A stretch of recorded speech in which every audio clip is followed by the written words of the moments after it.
Hello, good evening, and welcome to the Icecast Live. My name is Shane Shebsey, and with me is the imaginary man, Sam Morgan. Hello, Sam. I am a real boy. I exist. You've been let out of your cupboard tonight because no blugger else would join me on the show. So, under last resort. No, thanks for joining me, mate. How you doing? You all right? No, it's great. Not too bad. Not too bad. It's very wet where I am here. It's chucking it down. Yes, very wet. Same here, mate. Same here. Not too bad. Just another day in lockdown, Britain, isn't it? Let's not talk about that shit. I've been watching your videos. You've been bringing out videos of your own, haven't you, Sam? 2000 AD related. Sam the Comic Man, or whatever it's called. What's it called? Your video show? It's called 2000 AD First Look Subscriber Unbagging. Wow, that's a bit of a mouthful, mate. Well, yeah. I mean, you've surprised me about this because otherwise I would have a link and an image ready.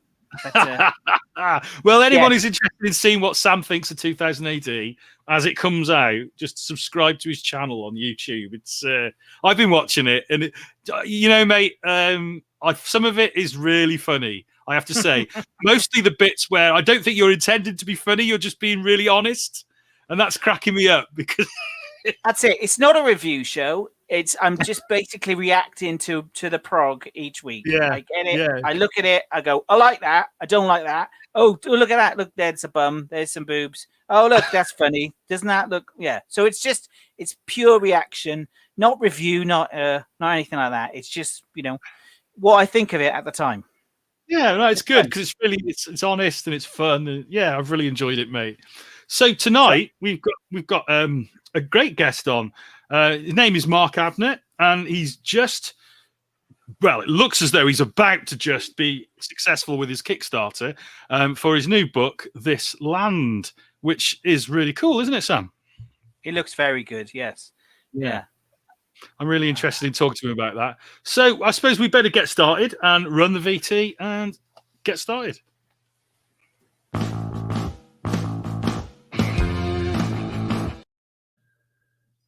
Oh, he's doing that again, is it? Hang on, let me try again.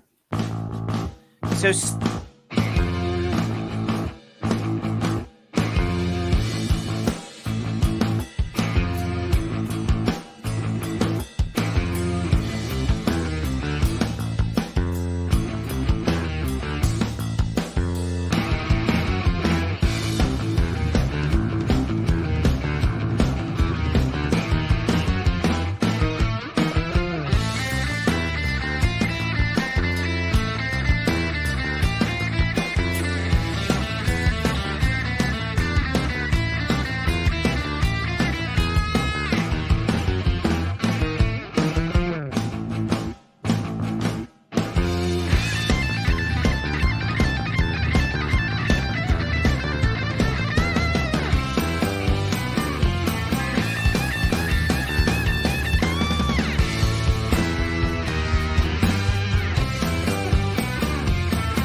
And welcome back to the Icecast Live. And welcome to the Icecast Live, Mark. How you doing, mate? Hey, guys. How are you? Hi, Mark. Can you hear me loud and clear? Loud and clear. And we can also hear the little bit of rain. Yes, rain on your... Because you know what's a good idea in Scotland? It's to build a conservatory in one of the coldest places on the planet and then sit out there. And this is Mark Con at the moment, basically. I'm so used to attending conventions over the last couple of years that I'm desperately bored, so I created my own in-house convention to just entertain myself. Ah, right. Gotcha. Is that better? I don't know. I like it the other way, so we can see the logo. Thank you, sir. Yeah, with the three of us, though, it looks a bit... What do you think? What do you think, Mark? No, it's too close. Move it back, man. Oh. That's better. So, Mark, do you miss conventions, mate? Oh, absolutely, mate. I think the first time I met you was down in Birmingham, probably. Yeah. I want to say 2016. 2016 was, gosh, at ICE, and that's when we were still having some really big trade days and stuff. And it's partly your fault that I'm here today, basically. Your fault, Shane. Your fault. Blame.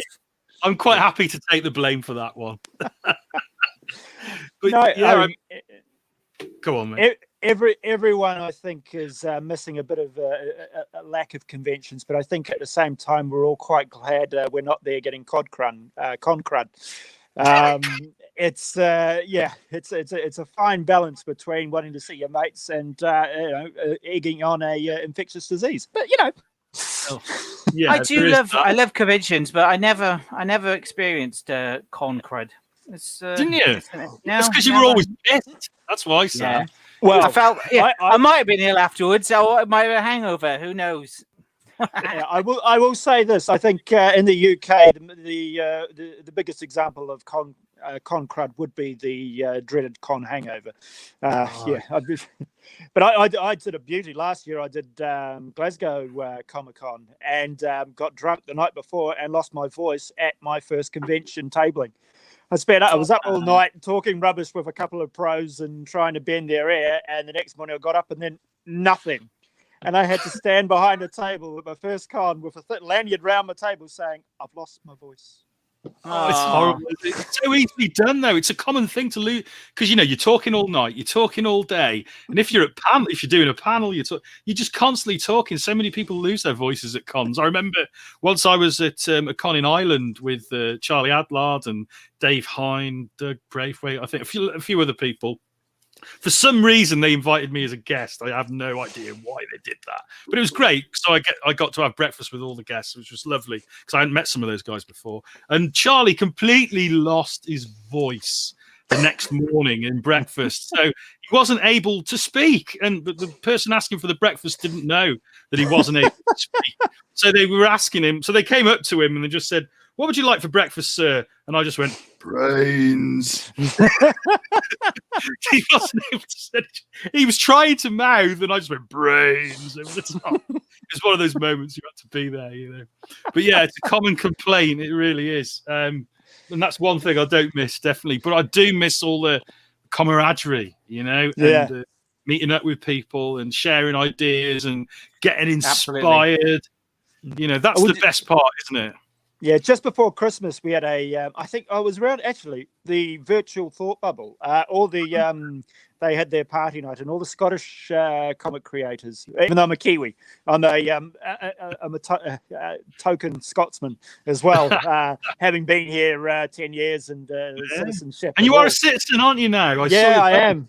Yeah. Well, I'm not entirely sure if I've made the right choice looking at the news the last couple of months. Just in time to be cut off from the rest of the world. Yeah. When you committed, it was slightly different here. Yeah. I may still have another passport, so But now you lot have to join me in the. Now you lot have to join me every time we go to Europe in the other queue.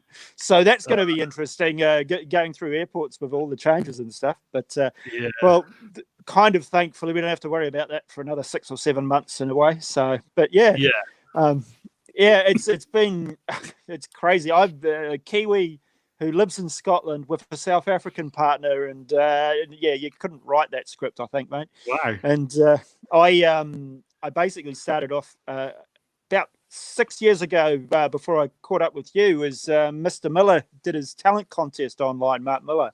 I was one of the dumb plebs to enter and actually get a spot, and I wrote a Hit Girl story.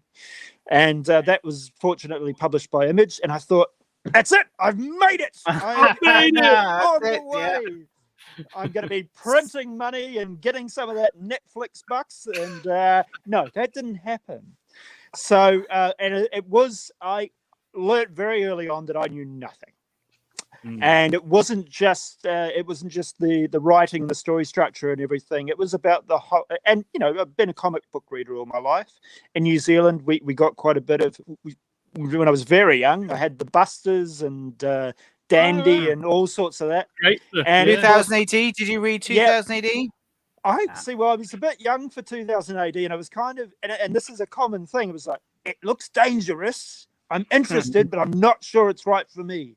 You know, especially you open up and if you're 8 years old and there's sex robots, and you're like, yeah, okay. I'm not sure what that's about. But and it was you had your asterisks and your Tintins, of course, and all that sort of stuff.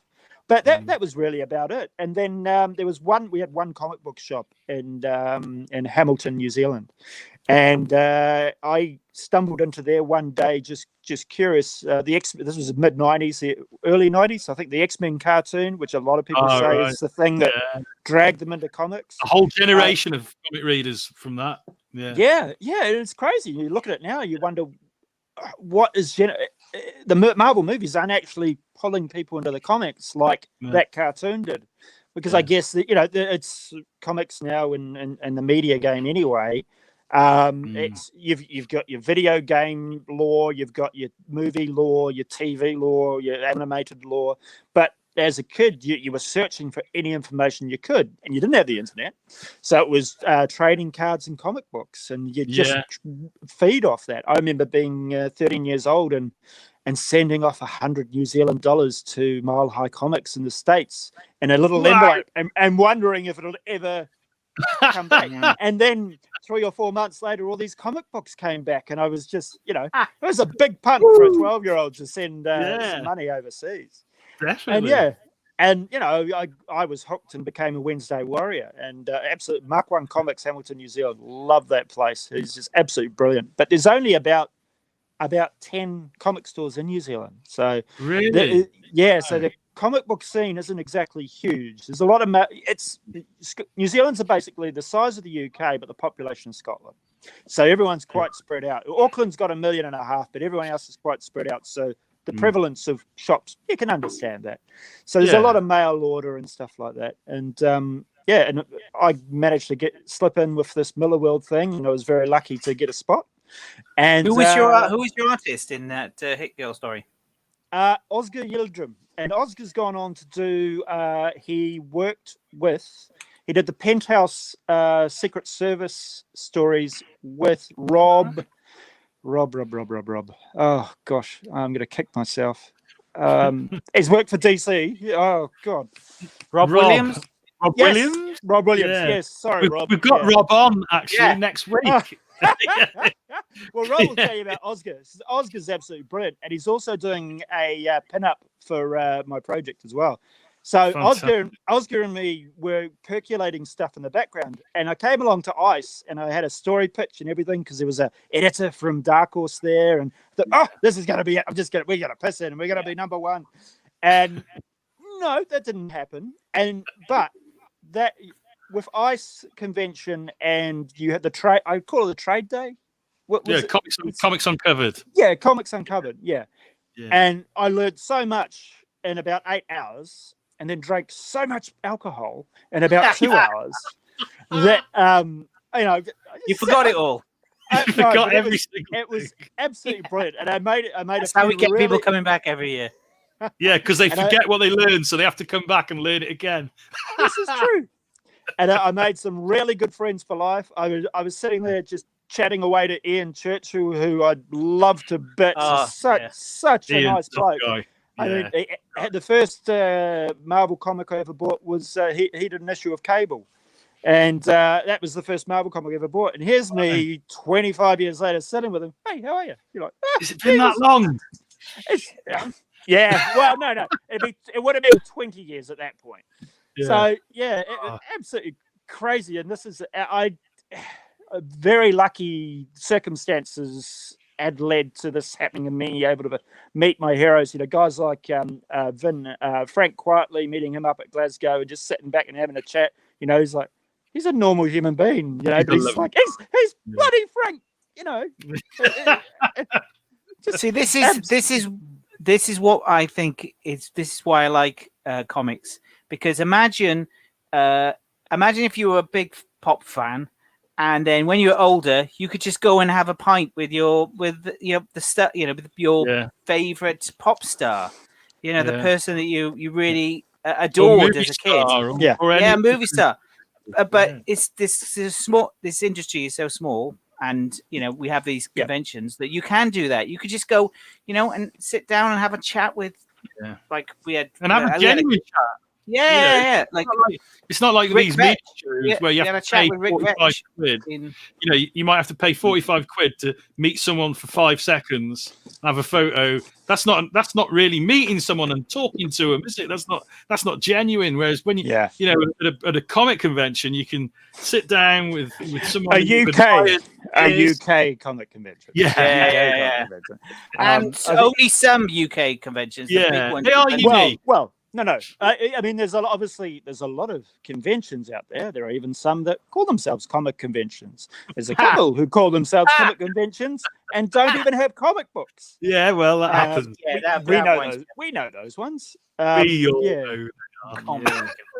Yeah.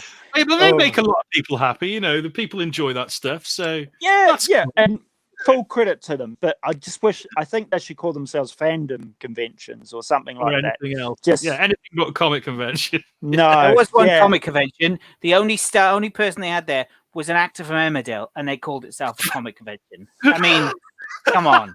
Well, Emmerdale is quite funny sometimes. It's quite comical. So there you go. But anyway, we must talk about your new book, Mark. Oh yeah. Right. Because 4 years later. Yes. Let's get some pictures out. So in a nutshell, we'll do the elevator pitch. See, I learned all these things. Elevator pitch. What's it all about? Yeah. Moana meets the X-Men, right? Cool. So basically, what would you do if you had the power of a god? What would you do if the gods wanted that power back? And basically, this is a story of a future New Zealand where the people have been imbued with powers and abilities that have basically descended from the last gods on Earth, the Māori gods. Right. So every area and region of New Zealand, it's actually quite diverse for a small place. So you can have 30-degree weather and sparkling beaches up north and down. Okay, Lord of the Rings, for example. The whole thing, apart from a few CGI clouds, is pretty much New Zealand. Yeah. I'm just going to drop off and get your video, Mark. 1 second. Yeah, I'll be back in a minute. So, it's an interesting story because the idea behind it, I went to all these conventions and I was learning and doing all these trade days. Everyone said, you must write short stories. You must focus and do short stories and get those published. And if you can do that, you can do a big story. And I ignored everyone and I did a big story. And so 5 issues, 135 pages, all the arts, all the inks are done for all 5 issues. So the colors are done for issues 1 and 2. And issue 1's complete already. 32 pages ready to go. And have you got the same creative team on all of the books? Yes. So I with the book, all the design work and all the concept work have been done by New Zealand artists or whakapapa, Māori descendants of the land, is what whakapapa means. Right. So even though it's you explain that to me, mate. Yeah. Just lobbing some hand grenades in there. Yeah. So what that means is, I was conscious to be respectful of what's come before, because Māori myth and legend is something that very few people around the world know. And this is why I say Moana meets the X-Men. It basically gives people a mind's eye. Okay, right, I kind of got that feel for it, because there aren't too many other examples out there. And what you have is I'm very conscious to respect the traditions and lore of the true legends. They're not myths in New Zealand, in Aotearoa, New Zealand. These things happened, all right? They've been passed down generation by generation. Yeah. As in other cultures as well, their legends are basically these are things that have happened to people, and the stories have evolved into other things with bigger and greater meaning. Now, this is a new world. This is using some of those characters and explaining some of their previous pasts in history, which have happened in legend, but something completely new as well. And I was mindful to be very respectful and talk to the right people. So all the classic example is in the title here is a pattern called the Kowhaiwhai pattern. And that was done by a traditional Māori artist called Heke Balaroa. And everyone's been, and I wanted to make sure everyone got paid for their work as well. So yeah, that's all good. Not in this is why it's taken so long to get to this point, because I've got 140 folders of research and world building that's happened around this. And I went full Hickman on it, basically. I call it full Hickman. Absolutely bonkers. And by the time you can read the book and you can get a lot out of it, and you'll never see the layers and layers behind it and some of the stuff that went into it. Because when you're building worlds and creating something new, everything needs to make sense. You can't just... Got to be consistent with that world, hasn't it? Yeah. And you can't do the old, and I'm going to mispronounce this incorrectly, extus machina. You know, the what is it? Yeah. It translates into it's not the power of God, but God snaps his fingers and it happens. Yeah, that's not quite what happens here. Everything has a path and a rhyme and a reason. So I was very lucky to be able to work with translators, designers, and New Zealand artists as well. And we got to a point where I needed to look at a series artist. And we ended up every New Zealand comic book artists. New Zealand comic book artists overall are predominantly quite, you'd say, alternative. There's not much mainstream superhero stuff going on. I noticed that, actually, yeah. There's a couple of key... it is what it is. And there's a couple of key guys, though. There's Michael Mulapolo, who is New Zealand's Tekken champion. He's a Samoan New Zealander. He's New Zealand's Tekken champion. He's a pro wrestler. And he also does trading cards for Topps, and he has done sequentials for WWE comics, and he did a print for me. So I mean, this guy's he's lovely. He's amazing. He's absolutely amazing. What an interesting guy he must be as well. All those different things he's into. If the bloody Samoan is what his wrestling name is, and he wears a mask like Liger, I think, out of the Tekken game. I don't play Tekken, but he's got a similar sort of mask. Tekken. Yeah, back in the day, yeah. And he's brilliant. And he, I think he also works at Arkham City Comics, or he has a studio there in Auckland, New Zealand. But yeah, so he's contributed some design stuff in this pin up. Craig Peterson, who's out of Spain, he's a Kiwi, but he's living in Spain now. He's done a pin up for us. And a few other people have come along, and there's some stuff in the future that's in the pipeline.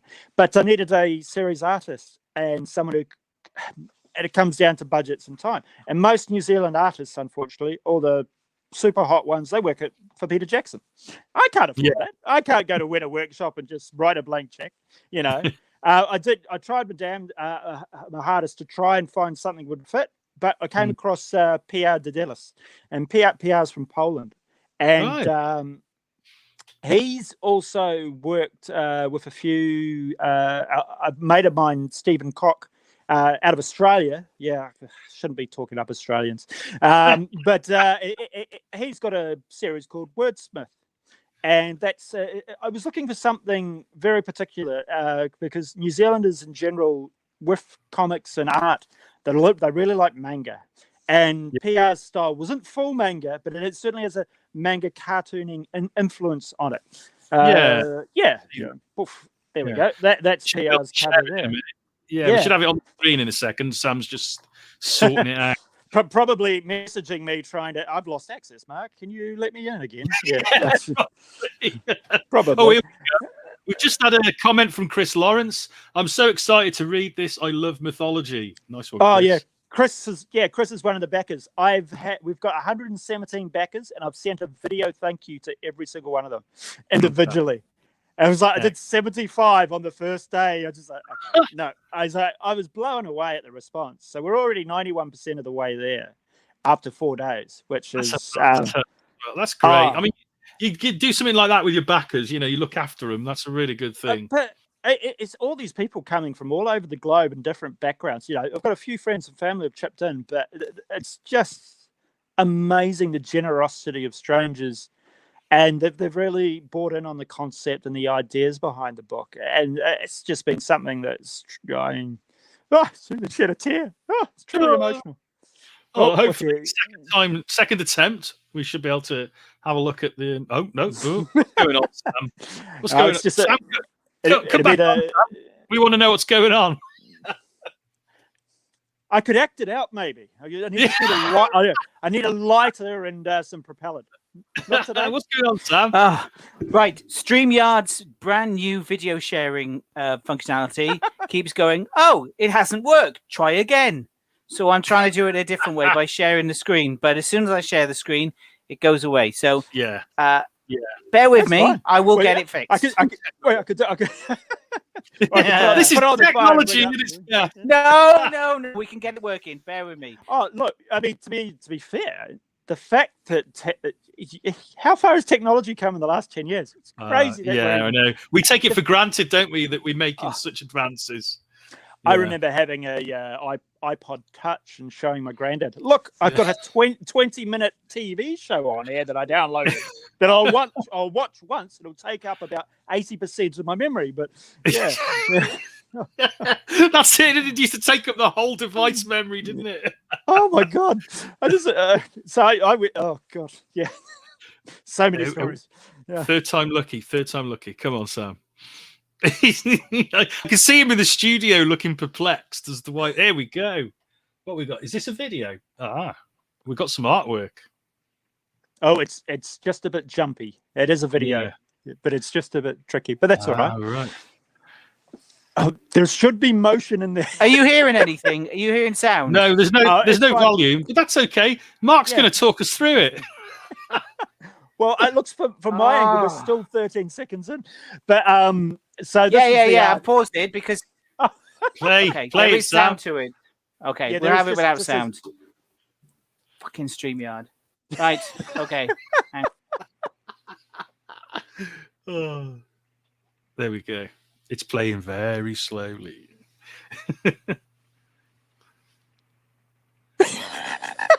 I can hear the rain. Is that the sound effect on the video? Or is that just coming through your screen? That's just me. That's just Scotland. That's just Scotland. So, I mean, look. No, I know that guy. Oh, he's gone the 3.5 minute video. No, delete that. I just talk for hours. I've stopped it. I don't know who this guy is. He started talking, so I've stopped it. Yeah, right. Forget about him. I'm sorry. This StreamYard's not working. Let's forget the video. Let's get some pictures some artwork. Let's get some artwork. Yeah. Scratch the video. I could do that. Some art. This is what it's like, Mark. It's just chaos on these shows. I've seen it. Look, there's nothing like live to. Oh, yeah. That's my. Well, I won't see what that look is. That's your handsome twin brother, yeah? Yes. With the beanie. Listen, again, a hard case. We've got the fireplace going, so it's actually really warm in here. And I didn't realize till I came in, and I've got this jacket on, but I've got a rubber shirt on underneath, and I'm just going to, I don't want to take it off because I look like a complete twat. But here we go. We've got some artwork. Hey! So this is issue 1, I presume? Yeah, that's issue 1. So background on issue 1, I did release it at Glasgow Comic-Con in 2019, and it was basically R&D because it was only 20 pages long, and I had a New Zealand story, and I wasn't too sure how well it would fly in the UK. And what we ended up doing, we added another 6 pages to it, and that's just more to because I made a few assumptions of people understanding certain things and aspects. So what it really what this Kickstarter edition does, it rounds off that first issue really well, and it gives you a setup that is strong, and it shows there's a lot more going on than meets the eye, and there's a lot of world building going on there too. Cool. What we also do in there, which is quite interesting, so we've used Te Reo Maori, the Maori language, as a bilingual dialect with English, just scattered through. Because one thing Okay. that really, and one thing we do at the start of the the book is there's in the introduction, we say, hey, there's some words here that you might want to, if you might want to understand how they're pronounced correctly, go to the MaoriDictionary.com online. You That's can type cool. the words in, and you can hear how they're spoken. Because I remember a couple of reasons for me doing this is, I remember growing up in New Zealand, there wasn't generally a lot of Maori words and Maori language spoken apart from your hellos and goodbyes. Right. So what you get is, so as you see there, any Maori words that mean something else, you've got your asterisks and your reference box down the bottom, at the top there. Yeah. So, and they did that. What caught me out was I knew Latin for some reason growing up, because the old pirate in asterisks always said Latin cursing. Yeah. And it's like these little things. So kids generally didn't grow up with too many options to see these things. So the opening part here, zoom in. That's a bit too zoomed there, Sam. Yeah. So no, I'm just bringing up the fact. Yeah, you've got the tamariki. It's children. Yep. Yeah. Tamariki's children. Just silly little things like that scattered through. And I like that. And this is just the first page here is essentially the Maori creation myth, how the earth and the sky were separated by their children, and the gods fought against each other. And then we go on to Helner explaining, oh, you don't want to hear that story. You want to hear the story about how our new land became. Right. So this land. That's some nice art there. You've got some Michael Turner inspired art there, I think. Yeah, a little bit. PR is, I think, he's a cross between Ed McGuinness and Turner a wee bit. He's very clean, and the colours from Liza Buenaventura. She's from the Philippines. They just really pop. I think that's nice. I think I've lovely. actually got CMYK files too on there. So those reds are really deep, but in the book itself, they're actually a lot richer and there's more colours. So that's my mistake of putting and you'll learn this, folks, at home. Your CMYK and your RGB files. RGB You've got to get it right. For web, CMYK for print. Because you're like, what is happening? That's some lovely art there. Yeah. So basically, Tuluia Maui, as she introduced there, is the new continent around Aotearoa, New Zealand. So basically, what happened? The long story short, this is going to be a long story. So we got time. 5 years ago, there was an earthquake, as there usually is every other day in New Zealand, but in the South Island, and the port of Kaikoura, and it's where people go dolphin watching and stuff in the middle of the South Island, on the coast, not in the middle, obviously. So what happened with this earthquake caused about $1 billion worth of damage, and instead of everything falling off into the seabed rose 5 meters. So there's all these amazing photos of geologists standing next to all this seaweed and stuff all above their heads, and the whole sea shelf and all these boats and stuff were marooned in the harbour. Wow. And that was a weird one, because usually you see an earthquake and everything tumbles down. So what also happened at the time on the BBC, that this story apparently comes around every 10, 15 years. Around New Zealand is a very shallow continental sea shelf. And apparently there's the 8th forgotten continent is around that space. Right. And that continent is called Tuluia Maui. So as we're seeing on screen here, this is Helena telling the story about how the Earth was going to ruin and how the moon was destroyed. And when the moon was destroyed, the whole of the planet shook and moved and shake. Shook, shake. Yeah, no, too much Coca-Cola. The Earth shook and moved. And as part of that, the continent of Tuluia Maui arose from the sea. And it gifted the people of different parts of New Zealand different powers and abilities based on their location. And that was because and this is the way I see it, and it's quite funny because I see it as the Māori gods were the last gods on earth. Because if you go through history and the way cultures and deities have been discovered. There's that creation myth that kind of very similar runs through all cultures. Yeah. But one of the youngest cultures is Aotearoa, New Zealand. And I see it as that was the last place that the gods got off at. That was their last stay. It got off at. I don't mean it like that. It got off. Yeah. So it's the nearest place you could I could say to divinity. Then it's the most divine place on earth. You could look at it that well, way. we do call it God's own. But as part of that, as part of their last stop, some of their gods were left behind and banished, and the other ones went to a more ethereal plane, which I won't go into too much because that may spoil something way down the line. Right. So, basically, the people of Te Rua Maui, the people of Aotearoa, New Zealand, were imbued with the leftover godly power that was buried beneath the world. And it just so happens that one of the gods returns, and he's not too happy with what he finds. All these people, these new tribes, these new people of this new world, this land, and they're squabbling and arguing and trying to find their way forward. But it puts them in an interesting position, shall I say. I'm always trying to dance around spoilers with this one. Yeah, well, that's the thing, isn't it? You want to let people know what's going on, but you don't want to tell them too much, you know? Yeah, and I just think the main reason I wanted Te Reo Māori to be a part of it, is because I personally see it wasn't until I came over here that I saw how much of my culture and background I didn't know. You know, I'm Pakeha, white New Zealand. I've got Scottish and English ancestry.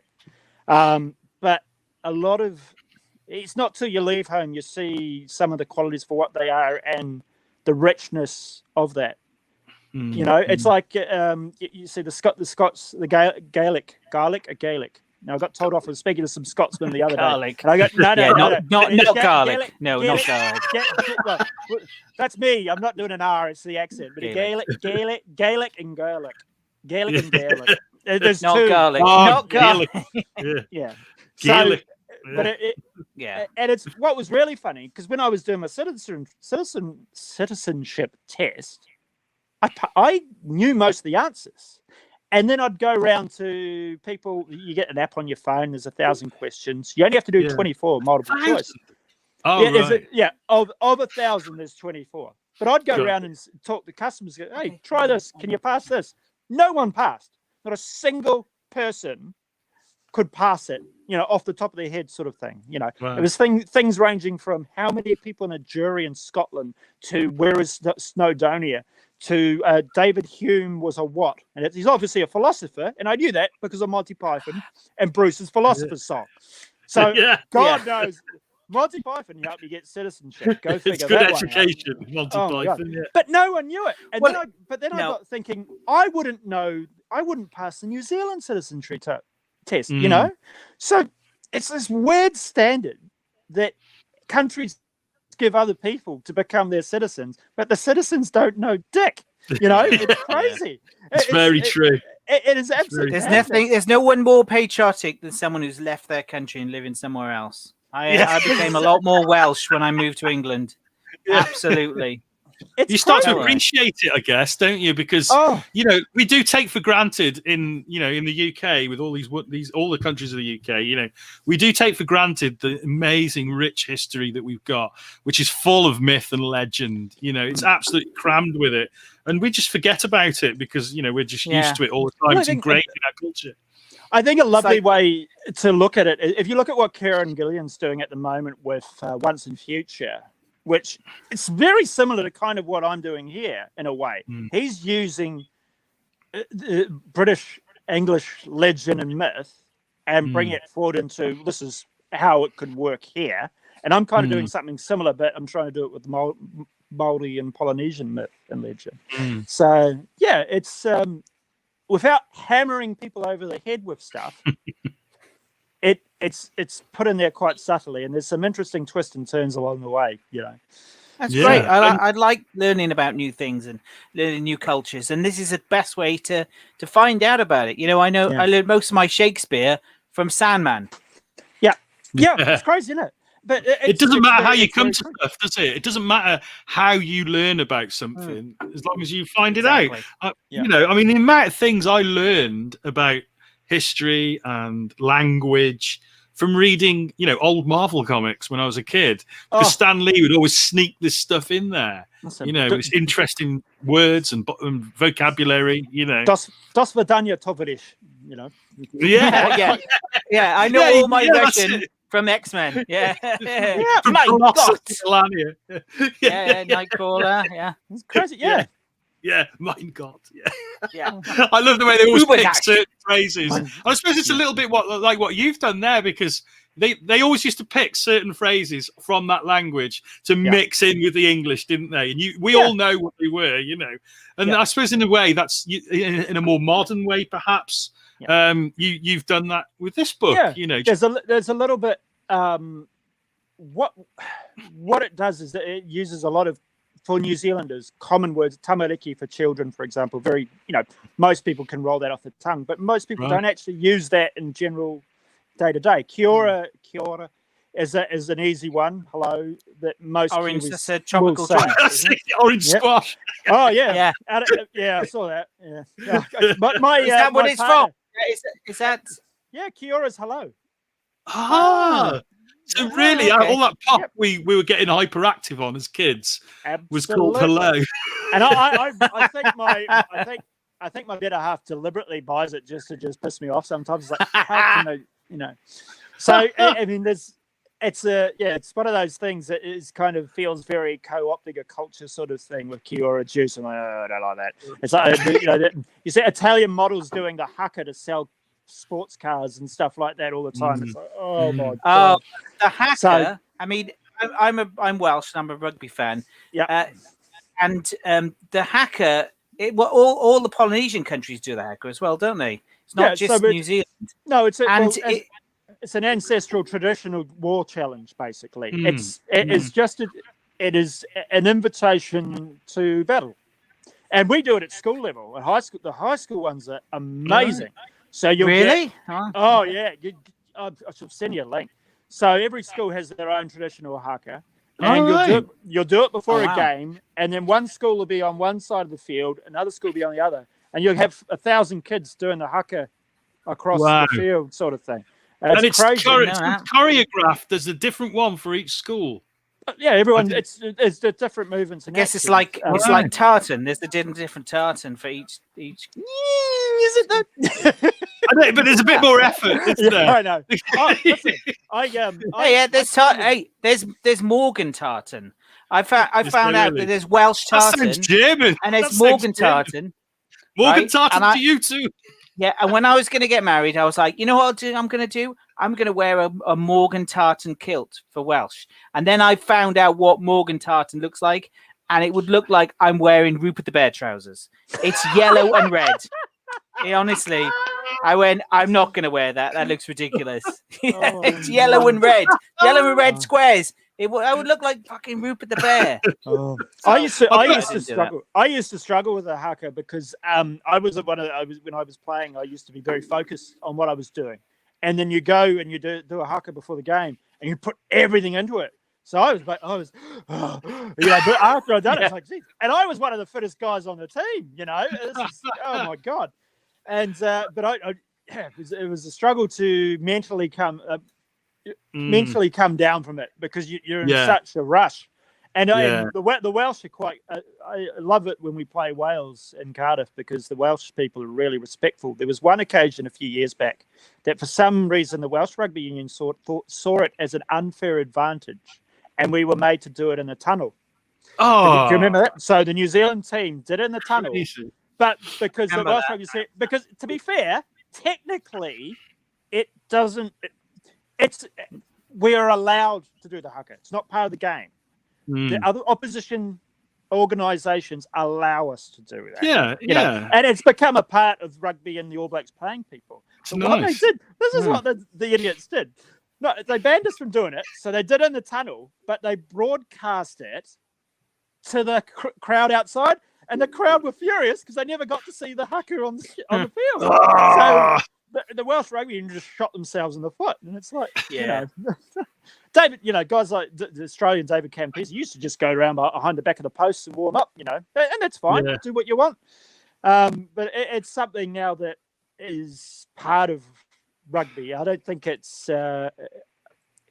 it shouldn't give anyone a psychological advantage or anything like that. It's tradition, isn't it? It's a great tradition. We'll be getting everyone doing the haka, doing their own individual haka. You'll have like the English going, "Come on," stand in the middle of the field going. Listen, I have no problem with the English doing a Morris dance. No problem at all. Yeah. But That'd be brilliant, wouldn't it? They must have the frills. Yeah. Well, the Welsh get to do their own haka by singing because that's That's the power. Their version that's of their it. yeah. Oh. Yeah. New Zealand can do their, and the Welsh could just like belt out. And it's beautiful. I think even I quite like the Irish one. The Irish ones, we're talking about rugby. How did this I know. I was just going to say this has turned into a rugby podcast. Yeah, but we're keeping it towards the whole culture. Yeah, We're all rugby fans, I think. Listen, I think we've discovered. I can't stand sport. I can't stand football, all that. But I do like rugby, so I will talk about rugby. With rugby, you can have a beer in the stadium with the opposition, and you don't end up bottling someone. Definitely. No, you can sit next to the opposition and have a chat with them. I've seen a football match, and it's awful. They like shout at you, and they want to fight. The police keep you apart. It's awful. I honestly thought it was myth. Before I came here, I thought, no, it can't be that. How bad it is. Yeah. That's the it's the game. That is tribal. It's the only sport. It's the only sport where that happens, though. You go to a cricket match. It's not like that. Not that I'd go to a cricket match because it's boring. But come on, that's ridiculous. Who would actually want to go to a game of watch? Well, there is that. Nice comment from Chris. Perhaps us Scots can do something like in Braveheart. Ha ha!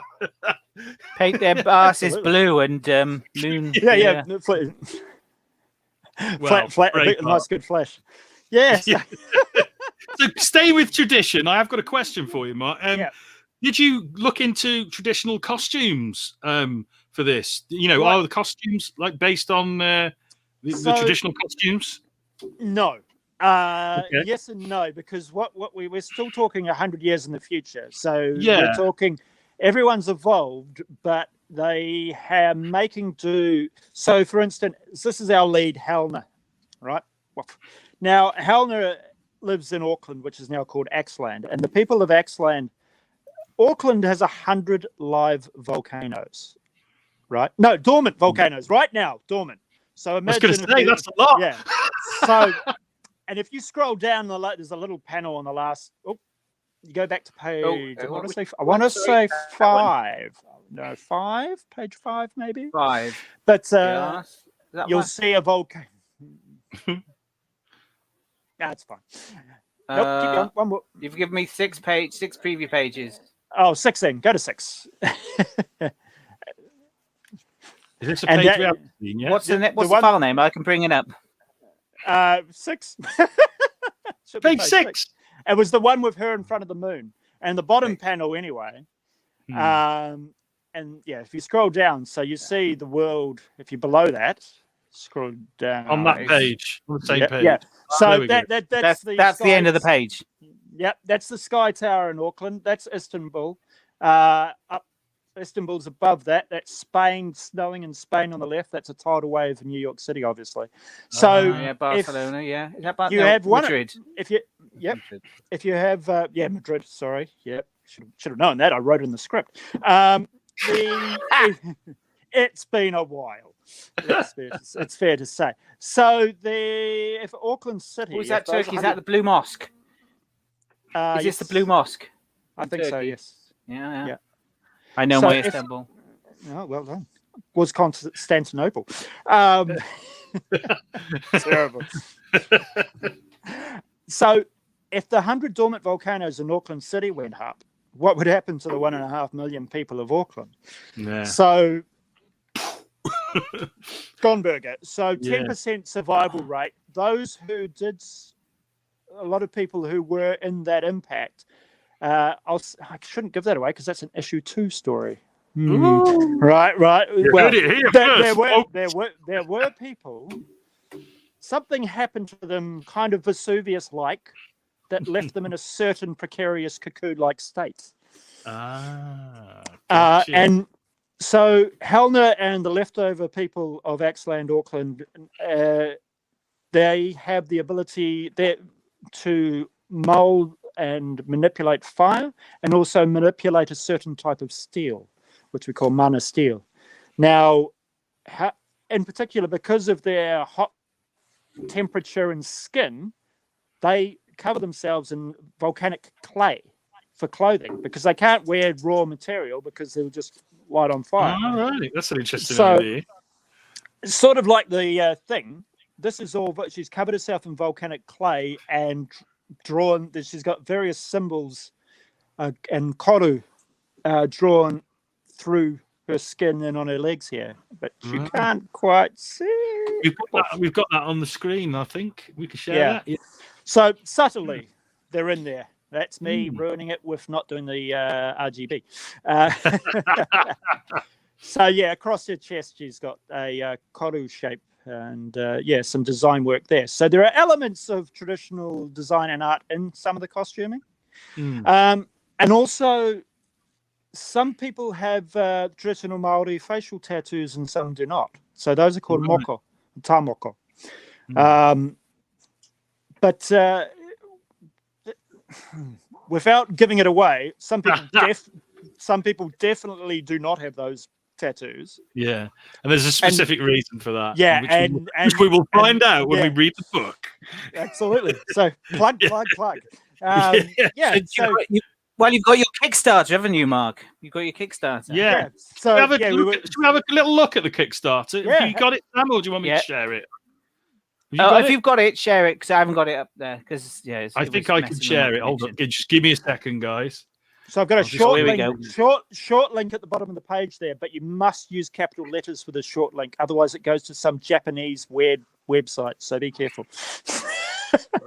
So while Shane's doing that, anyone's watching this, you can support us. You can buy us a coffee. There's a link at the bottom. Go on the link, buy us a coffee, and you can contribute to the this. Yeah, you can help this chaos continue. Yeah, absolutely. And this is our only job. This is our only form of income. If no one sends us any money, we will literally starve. Yeah, we're eating beans at the moment. How am I supposed to buy my Grey Goose vodka without people buying us a coffee and contributing to this? So, and guaranteed for every coffee will mean less talk about sport and rugby. Yeah. Nice one, Mark. Or maybe more if you want more talk about rugby. Not sport, fuck sport, rugby. We want to talk about rugby. Not a sport. Rugby's a sport, isn't it? It's a religion. I don't care about any other sport. Actually, rugby, go. Right, okay, let's good segue here though. So another thing too is I had a look at so there's a segment of the book where Helena's brother is a former sportsman, and he played. And I was looking at it. I was thinking, well, should it be rugby? Should it be?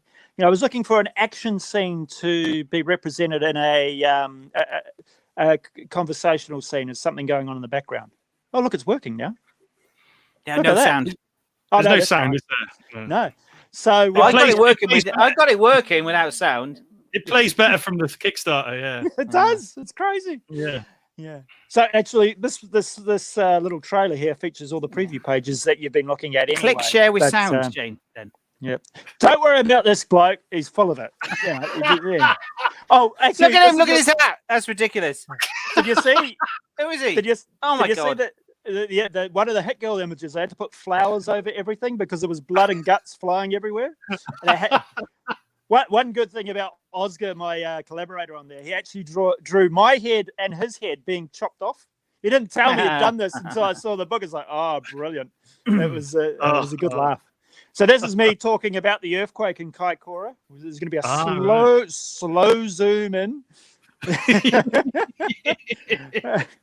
There he goes. And actually, there'll be a photo here. Critiquing your own Kickstarter video. Absolutely, yeah. So railway. Look at that! Now, £2,275. You've almost Yeah, there. you've made done it. Yeah, you've done it. And You've pretty much 23 done it, days to mate. go. Yeah, Yeah. that's So amazing. it's Oh, really that's cool. exciting. So A little bit of animation there as well. yeah, I found this Chinese app. So they've nicked all my data. So Yeah. it was a Chinese app that does a little bit of manipulation stuff. So you can do a lot with a little these days. They're trying to be professional, and I managed to do a map as well. So maps are great. I've got a detailed map done of the area with new areas, the new places that are arisen, and a few old places that have been renamed as other places as well. So for Kiwis or anyone familiar with New Zealand, it's really fascinating. Those logos there, the new tribal designs that were done for the new peoples of the land. And what's he going on about now? I don't know, but you look very proud. Yeah. I did this. This is mine. Well, I didn't draw it. It was all PR. Yeah. It was all PR. Man, the guy's a genius. So yeah, it's The artist or you? no, not me. No. I'm amazed I conned him to come on board. I did pay the bills though, so I guess he was happy with that. So, Yeah. but the reason why people do ask is, I was asked this: why is it for a book that seems to be a low number, a low target for a full 32-page colored book? I was thinking that. Because when I did Kickstarter, I had to ask for a lot more than that just to the cost of producing it. Yeah. So the main reason, because it's done. I put all my own money up front. This is COVID. Things got a bit rough. But any funds from that don't go into my back pocket. Most of it goes to postage, as we know. Royal Mail, they're going to love me. What it is that's going to pay for... So all 5 issues are completely drawn. Issue 2 is completely coloured. So the funds raised from this will go to colours for 3, letters for 2. And then when we do the next one, we'll just spill over. So we're already ahead. We're ahead of the game, and this, the whole thing's completely drawn. So all we're relying now on is funds for colouring and lettering. So that's very important. A lot of Kickstarters have, you contribute to them, and then you see nothing. But if you've already got it set up, that's excellent. That's the way to do it. Stop on that panel right there. Just stop there. So this is actually a traditional Maori game called Kiurahi. Now, at the time, I didn't even know it existed. And it's being played today. And it's a combination between touch and tag and league. And I did an interview where I did my research. Well, yeah, a bit like rugby league, yeah. But not. It's so the sashes that it can be played with men and women. And there's a tackle version and a tag version. But you can still, it's absolutely incredible game. So we decided to incorporate it. If you flip up to the next panel as well, there might be a bit of action as well. Yeah, that's cool. We tried to have this, what could have been a boring conversation, in a Kiolahi stadium. So that's called the Eden Pit, formerly known as Eden Park. It's the Kiolahi Stadium, and Helena's brother, who she's chatting to there, is a former Kiolahi professional player who may have done some dodgy things in the past, and that's why he's no longer playing. So it was all these ideas that I had have elements and foundations in reality and what's actually going on, which was fantastic. It was just a lot of things fell into place, which was really nice. For example, the North Island of New Zealand is shaped like a stingray. And the myth is that Maui and his brothers went fishing, and Maui used his magical hook, which is his grandfather's jawbone, believe it or not. And Maui used his magical hook to catch the stingray and pull it up, and that became the North Island. Now, I like it. Yeah. So the shape of Taruia Maui is also like a handprint. If you see the actual projections of what it could look like. My design is very much like a handprint, but the projections are, it's kind of like a handprint. So for that seashell to come up, my idea was the gods that were trapped push their way out. Right. But one thing was the event that all these people had, where the change happened. It was like, what do I call it? The changeling, or we'll call it the fever. Yeah.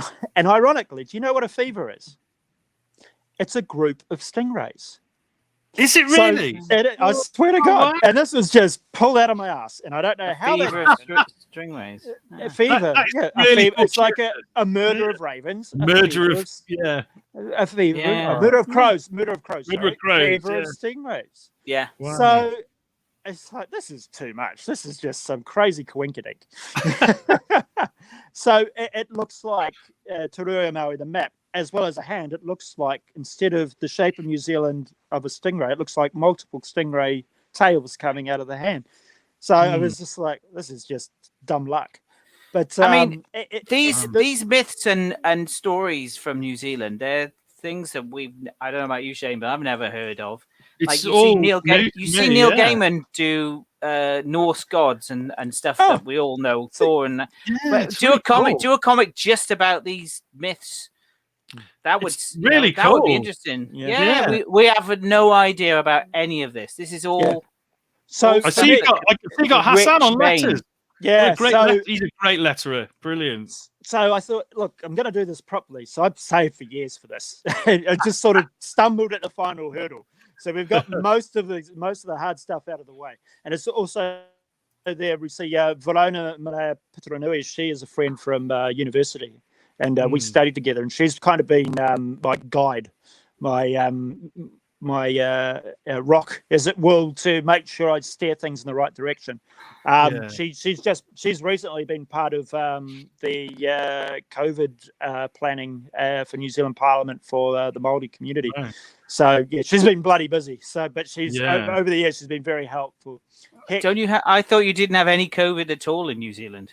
Well, that's why. That's why. That's why. Because she's been so busy. Yeah. Because you've actually done something about it, instead of let everyone in, every fucker into this country. We shouldn't get too political, but what we should say is when it was said, "Oh, look, there's a disease coming. Let's shut the borders." They did that last March, and they're still quite.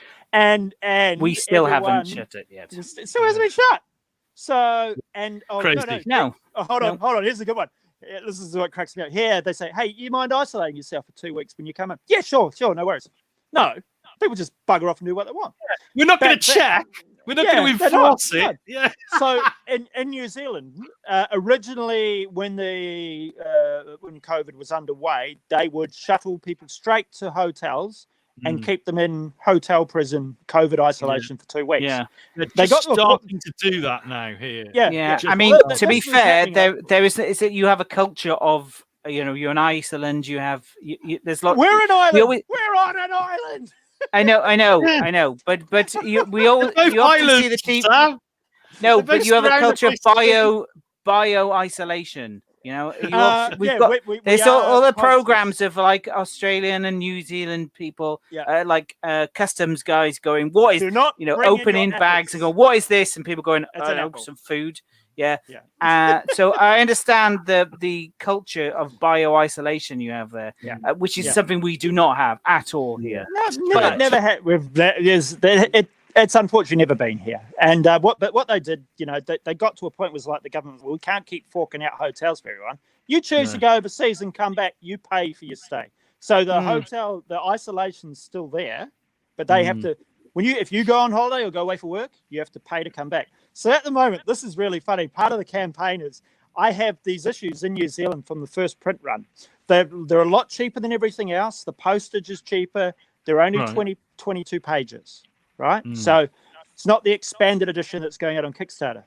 My mother is in Australia right now, staying with my sister, and probably won't be back out of COVID hotel till the middle of April. So it's a very good chance that everyone else around the world will get their books, except for New Zealand, who have got their books sitting right there. Wow. But I explained that. Oh, pardon me. Oh, that's the Coca-Cola. So there are other brands of cola available. So yeah, I do Okay. explain that in the thing. Yeah. Can I just stop you there 1 second? So, Shane, one thing I've noticed when you do this, because I'm usually in my room and you and Ollie and Andy are doing the talks, you never do the admin. So, can I just do the admin now? You do the admin then, Sam. I'm going to do an admin. You do the admin? I don't know what he's talking about, by the way. This is the admin. Can everyone who's watching this, I want you to go down and like this video, subscribe to our channel, because you get people watching these things without subscribing. Every subscription is important, and it's really important that you subscribe. Also, if anyone you think would like this, share the link, send it to them. Get this thing out. We need as many eyes watching our channel as possible, because we need people watching. So anyone who's watching this, we've got 4 viewers at the moment. You 4 people, you. Hi, Mum. Like, Yeah, hi, Mum. share, yeah. Does that include us? Subscribe. It's just our mums. There you go. I'm serious. Yeah, you're right, Sam. I never do the it. admin. You never do this. It's never do important it. to push. It's important. It is important. But I like to have fun just talking to our guests, you see. It's fun, but there's also the channel. Push. It is. Everyone. It is. So yes, please Subscribe. do, guys. Yeah. I just want to talk about some of the rewards that you've got on there, because you can actually get the book if you want to just get it digitally. You can just pledge £2, can't you? By the looks of it. £2. Yeah, it's like I think people can get a bit carried away with the digital thing. I mean, the book's done, right? £2. Yeah. It's less than a cup of coffee. It's half a cup of coffee, apparently. I don't drink coffee. Yeah. So at the end of the day, you'll probably lose more money. But I think digital, and if you look at the price of digital books out there, I think it's more than fair. But at £5, you can get almost 350 pages of digigle books. Yeah. That's another. Some of the other books. Mark's put his blood, sweat, and tears into this. Why aren't you buying? Why aren't you jumping in? I mean, a physical copy. Buy it from Kickstarter. £2. £2. What's £2? Yeah. And a physical copy is only a £5. That's really good. Yeah. So I tried to make everything as fair and reasonable as possible, as if you were to go to the comic shop as well. And what's this one? Bit of a prick. What's that? But yes, bit of a prick. You could get a pin. You see these lovely. Yeah. I did have fun with some of the names. Bit of a prick. Yeah. So you get an Araha Comics pin. And then I think at 15, because the book lends it to it, you can get a colouring book. Hey, Marco, thank you so much. Hey, how cool is that? Marco works in my comic shop. Thanks, Marco. I saw him today. I picked up my comics from him. Click and collect. Well done, Marco. Thank you very much. Good lad. Good lad. Or is he feeling ill at the prospect of? Yeah, what is that? Oh, yeah. Hang on. Oh, that's a sick face. Marco, I'm never coming to your comic shop again. No, told you. That's a sick face. I thought that was really nice of you. Are there any special rewards you'd like to sort of let people know about? So there's a couple. One is actually quite good, because it's one of them's at 15 you get I call it the adult colouring book, and that also has preview pages from all through issues 2 to 5. So I love you too. So that's an interesting one, because this isn't just this is, I would say, ages 8 and up. I think adults will get a lot out of it. Kids can read it quite easily as well. There is one Hel in there. She does say Hel once, and her name is Helena. So, we'll get away with that. We'll get away with that. Yeah. And there were some. So between the first printing and the next printing, there may be some. I got a bit of a prick, partly because of the name. There we go. Thank you, Chris. You're welcome to a bit of a prick. It's great. I mean, not all of it. What? Just a bit? Just a tip? Behave yourself, Sam. dear. But what's really interesting is Zach Howard, who former artist on Venom, he's gone and done a pin up for us, and he's done this lovely black and white rendition here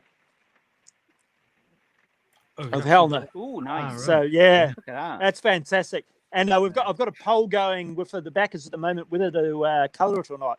We're 50-50. So they will definitely be getting this print, but we're looking at giving it to Lysel, our colourist from the book, to do a pass over it to see what it looks like. Nice. So, nice one, Chris. And there's obviously this is from Michael Milapola, obviously. So there's this print here, which is absolutely fantastic. That's a beauty as well. Yeah. Oh, mate, he just blew me away with this. He's such a good lad. He's such a top man. There we go. Very action. Yeah, look at that. And the first 30 backers for physical backing, they got a free Miller World Annual because I had hundreds of the damn things. May as well make use of them, eh? Hey, look, So you've got. I think I've got about 3 or 4 copies in the £2 for 4 comics from Forbidden Planet. Yeah. Kick-Ass, Hit Girl, Chrononauts, Kingsman, American Jesus, Starlight. Wow, that's brilliant. But it's actually pretty good stuff. That's all good stuff. Yeah, I know. Yeah. It is, and I yeah. So, hopefully one day soon I'll be able to stop going around and saying, I'm Mark Abnett, the writer of Hit Girl. Along with Kevin Smith, he wrote Hit Girl as well. Yeah, I'm in the same league as him. Some people, but you got to. Well, it's true, but I mean, it's not. But I wrote it. Hey, why not? Eh? Why not? We've got the other book that we released 2 years ago, Schism. Act 1, and that is sort of a one and done, but there is a sequel currently being worked on with my colleague Chris Connolly, and it's kind of a cross between Battle Angel Alita and Memento. So there's a bit of time twisting, mind buggering things, and this is how we mind buggering. Yeah. So mind buggering. This is right mind buggering, mate. Is that on the back cover? It's the right mind buggering. That'll be the next quote. That'll be the pull quote. It's mind buggering. But I tell you what, so that's what you missed the trick of the title then. Mind bugger. Let the guest speak, Absolutely. Sam. God. So you'll see this is set in the same universe as this land. So this is basically a future Spain. So when Spain is basically in an eternal winter as the Earth shifted because of the destruction of the moon. So there are different challenges and different dramas going on in Spain as compared to New Zealand. They don't cross over. It's just the same universe as such. That's a really cool idea. That's really cool. So I like that. If you think about it, what dramatic changes could happen if the Earth kind of twisted on its axis a wee bit, and certain things could happen. So I've got a few stories lined up. As I said, Oscar Yildirim, my Miller World co-artist, we prepped something, but he's been so busy doing covers for Marvel and other things. He's just gone like that. He's brilliant. Yeah. Not that anyone else I haven't worked with isn't brilliant. He's just found that path. Question here from Chris. Well, yes is the answer. Interesting. There is definitely a UK one. There is definitely an American one, and scripts have been written, and it's just time and money and getting to that point with the right artist. Oscar's got a great. He's done some design work already, which literally the last, which was pitched at ICE in 2016. Oh, thank you, Marco. Brilliant. Hey, nice one, Marco. Well done, Marco. At that point, obviously, we weren't quite their creative power team yet. So, we're all that rubbish. And it's nice to actually know we can keep it and do it on our own 2 feet eventually. So Oscar's looking at doing because he's got a full-time job, but he's not a full-time comic book artist. So he is balancing some stuff up, and we'll get there.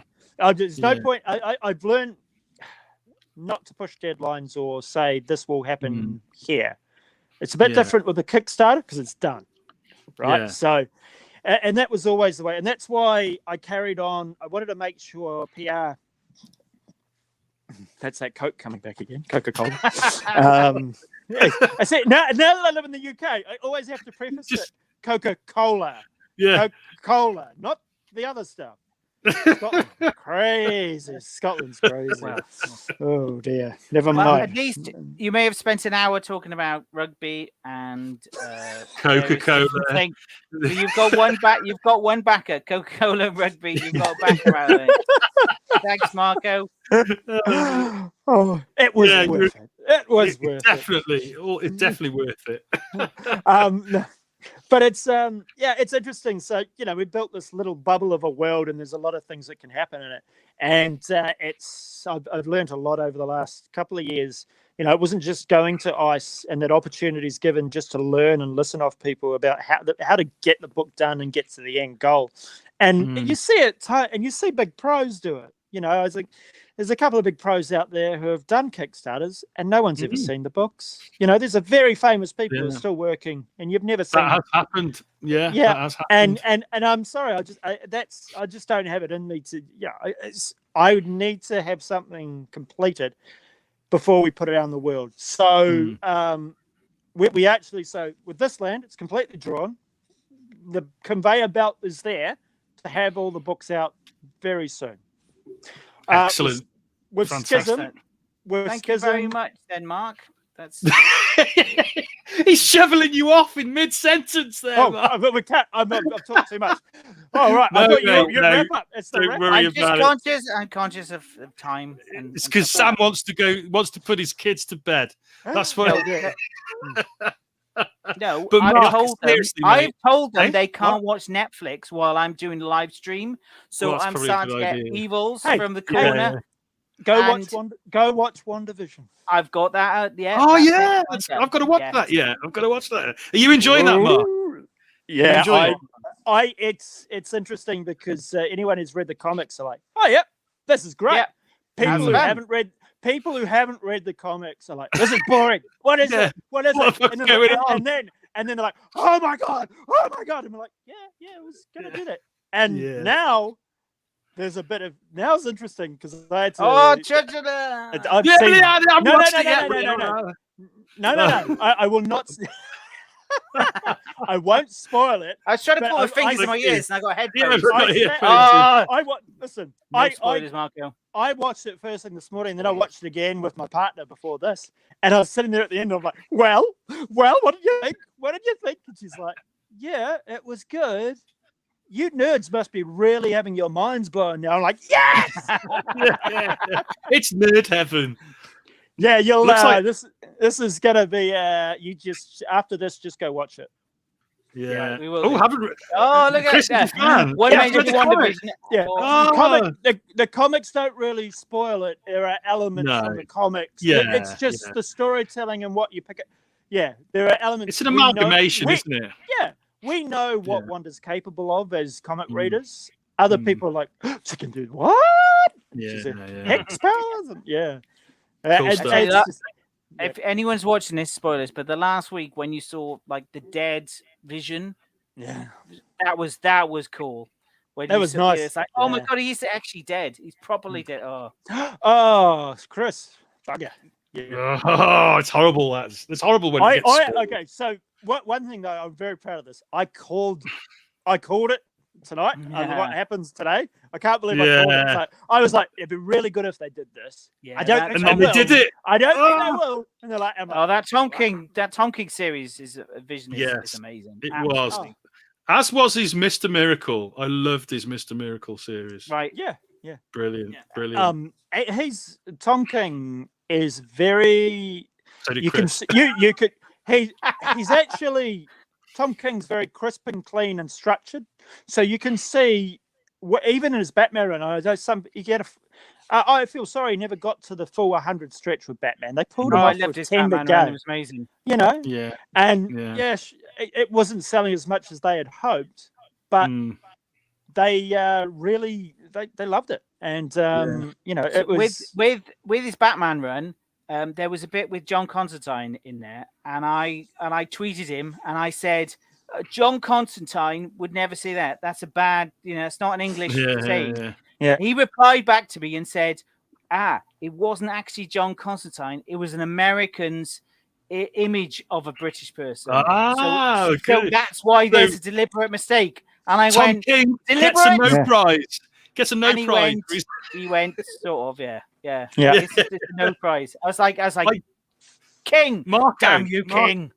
Marco, I've got all the Strange Adventures issues, but I haven't read them yet.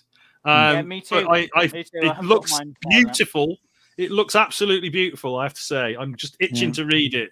But anyway, we've gone way past our hour because we've just been talking about comics and rugby and Coca-Cola and New Zealand mythology. It's been absolutely brilliant talking to you, Mark. It really has. It's always a pleasure, mate. Always an absolute pleasure. And congratulations. Hopefully when times are normal again, we'll yes again. So. Beyond a doubt, mate. Beyond a doubt. What we got? That what's that comment? That's such a writer's convenience. Ha ha. No price. Yeah, very good.